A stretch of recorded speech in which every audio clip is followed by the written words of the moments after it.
Bismillahirrahmanirrahim. Assalamualaikum warahmatullahi wabarakatuh.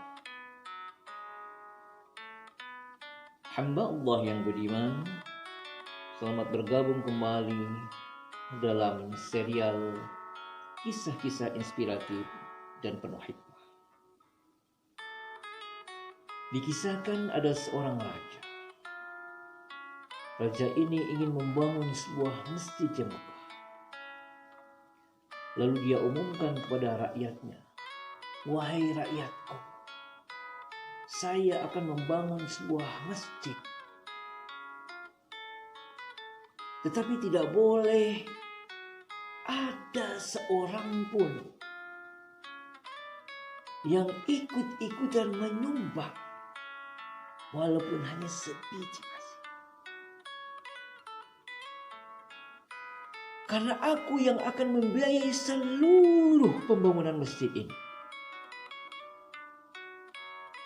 Dan kalau ada di antara rakyatku," kata raja, "yang tetap nekat ikut-ikutan menyumbang, memberi bantuan, berpartisipasi, maka aku, kata raja, tak akan segan-segan menghukum orang itu." Benar saja, raja itu mengeluarkan dana begitu banyak.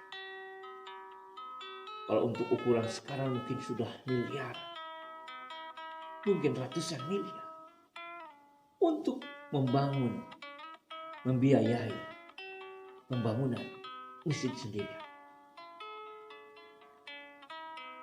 Tidak ada seorang pun yang boleh terlibat di situ, kecuali orang-orang yang memang dibayar, dipekerjakan oleh raja untuk membangun masjid. Hamba Allah yang beriman, singkat cerita masjid itu selesai dibangun. Lalu raja itu bilang pada arsiteknya, "Hai arsitek, tolong tulis nama saya di dinding masjid itu ya, di dindingnya. Dan beri keterangan di bawahnya bahwa masjid itu dibangun dengan biaya 100% dari raja."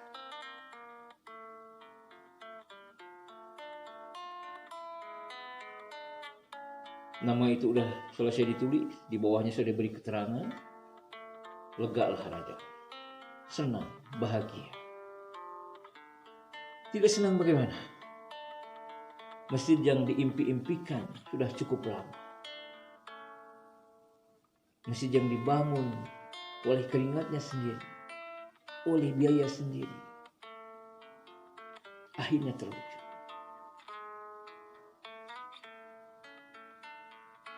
Malam harinya raja itu tertidur, bahkan tidurnya nyenyak sekali. Dan ternyata di dalam tidurnya raja itu bermimpi. Raja itu melihat malaikat turun menuju masjid yang dia bangun. Kemudian malaikat itu mencari tulisan nama raja di dinding masjid itu. Kemudian apa yang dilakukan malaikat? Menghapus nama raja itu. Nama yang ada di sini. Hamba Allah yang budiman, begitu raja melihat namanya dihapus dari dinding masjid, dia langsung terbangun dan kaget. Ada apa ini? Lalu dipanggillah asistennya, ajudan, dan para pengawalnya.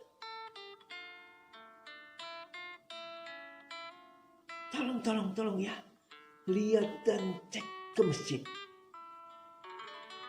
Nama saya masih ada atau enggak di dinding itu? Dipanggil raja. Mereka pun tergopoh-gopoh menuju masjid. Namanya masih ada yang mulia. Alhamdulillah, kata raja. Rupanya itu hanya bunga tidur saja. Gitu. Hamba Allah yang budiman, malam kedua raja itu bermimpi lagi dengan mimpi yang sama. Di dalam mimpinya raja melihat namanya dihapus oleh malaikat. Dihapus lagi. Cuma kali ini tidak hanya dihapus, tapi selain dihapus namanya diganti oleh nama seorang wanita.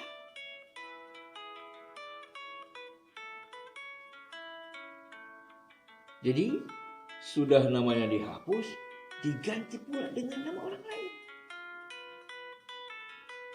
Kagetlah raja lalu terbangun. Kemudian dipanggillah ajudannya, para pengawalnya, untuk segera mengecek kembali ke masjid itu apakah namanya masih ada atau tidak. Setelah dicek ternyata namanya masih ada. Tetap tertulis di dinding masjid itu. Ini ada apa sebetulnya? Raja itu bergumam. Ada perasaan kesal, sekaligus juga keheranan dan ada juga rasa ingin tahu. Allah yang budiman, pada malam ketiga raja pun bermimpi kembali dengan mimpi yang sama.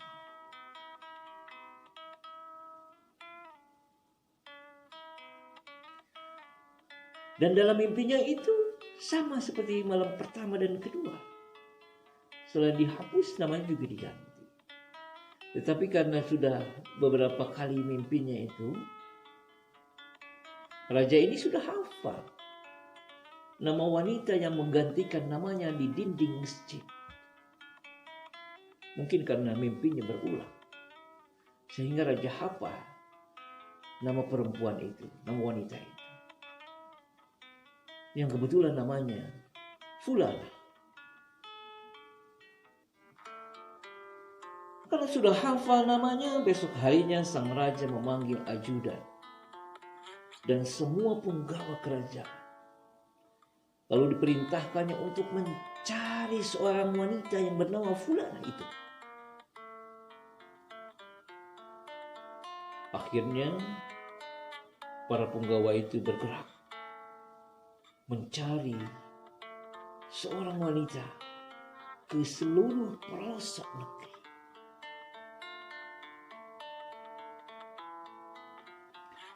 Lalu ketemulah wanita yang bernama Fulana itu. Dan ternyata dia seorang wanita tua renta dan miskin. Setelah ketemu wanita itu, maka dipanggillah ke istana.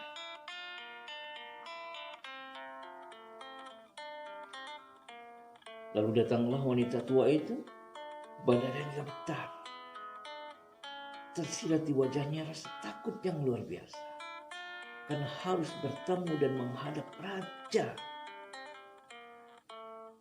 Maklum saja dia seorang wanita tua, miskin, tidak berdaya. Mungkin tinggalnya di pelosok, di daerah terpencil yang jauh dari kesan mewah. Apalagi masuk ke dalam sebuah istana yang megah.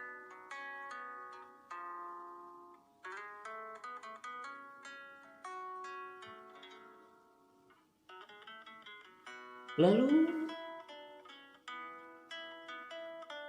ketika wanita tua itu sudah berada di hadapan raja, raja pun bertanya, "Wahai wanita tua, kamu tahu kenapa kamu dipanggil ke sini?" "Tidak, Paduka," kata wanita tua itu. "Apakah kamu pernah ikut bantu menyumbang pembangunan masjid itu?" tanya raja. "Tidak, wahai Paduka. Hamba kan tahu pengumuman dari Paduka bahwa tidak boleh ada seorang pun yang berpartisipasi dalam pembangunan masjid ini. Dan hamba tidak berani melanggar aturan paduka. Begitu jawaban wanita tua.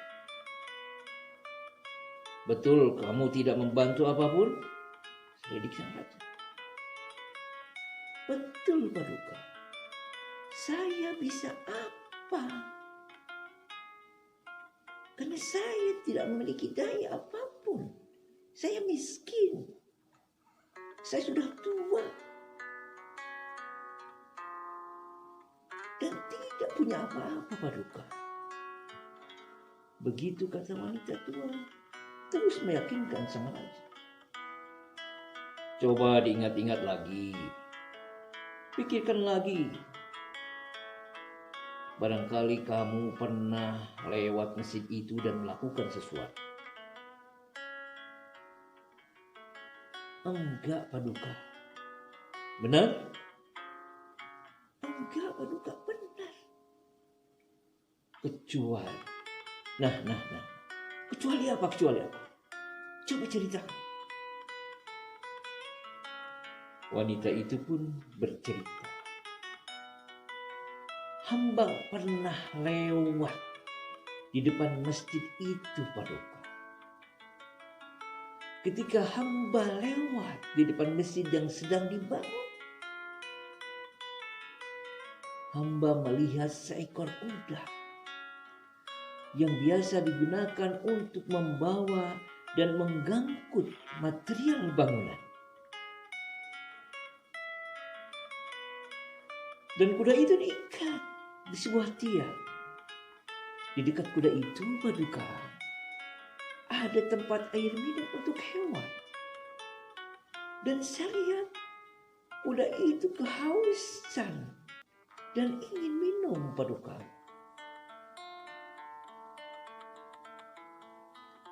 Tapi kuda itu tidak dapat menjangkau wadah air itu karena diikat. Maka hamba pun kasihan pada kuda itu.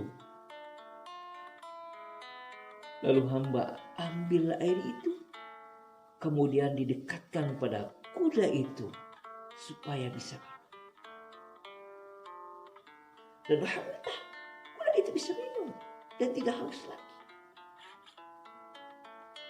Itu saja paduka yang hamba lakukan, yang hamba kerjakan di depan masjid itu saat lewat. Kata wanita tua itu menutup ceritanya. Lalu raja pun berkata, ini yang membuat namamu menggantikan namaku di dinding masjid itu. Hamba Allah yang beriman. Kecil amalannya, kecil. Remeh. Gak ada apa-apanya dibanding dengan masjid yang megah yang dibangun oleh raja dengan biaya miliaran. Menggeser wadah air agar lebih dekat kepada kuda sehingga kuda bisa ikut. Agar kuda itu bisa minum. Tetapi memperoleh penghargaan yang luar biasa di hadapan Allah. Memperoleh penghargaan yang luar biasa di hadapan Sang Khalik. Padahal nilainya bagi bumi dan langit jauh. Itulah hamba Allah yang beriman. Seringkali amalan-amalan kecil yang dilakukan dengan tulus, ikhlas, tanpa pamrih, bahkan seringkali dipandang sebelah mata oleh banyak manusia. Tetapi tadi, karena niatnya ikhlas, tulus untuk membantu, menolong, dapat menghasilkan pahala yang besar.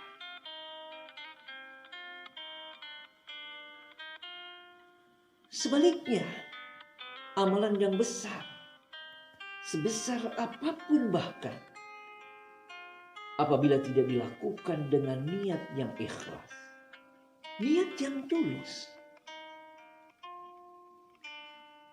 maka akan seperti debu yang berterbangan. Hush, gak ada apa-apanya. Rubba amalin saghir tu'azzimuhun niyah, wa rubba amalin kabir tusaghiruhun niyah. Wallahu a'lam bissawab. Assalamualaikum warahmatullahi wabarakatuh.